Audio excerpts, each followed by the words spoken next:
بسم الله الرحمن الرحيم.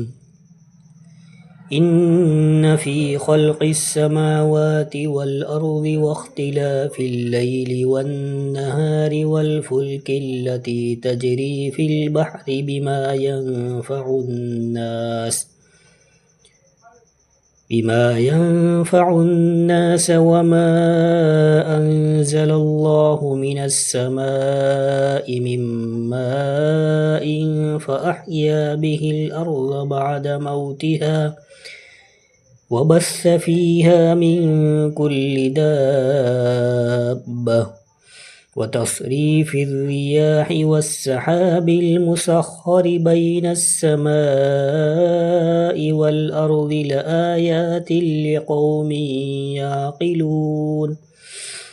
ومن الناس من يتخذ من دون الله أندادا يحبونهم كحب الله والذين آمنوا أشد حبا لله ولو يرى الذين ظلموا إذ يرون العذاب أن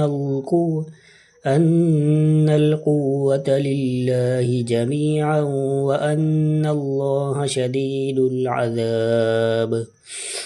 صدق الله العظيم.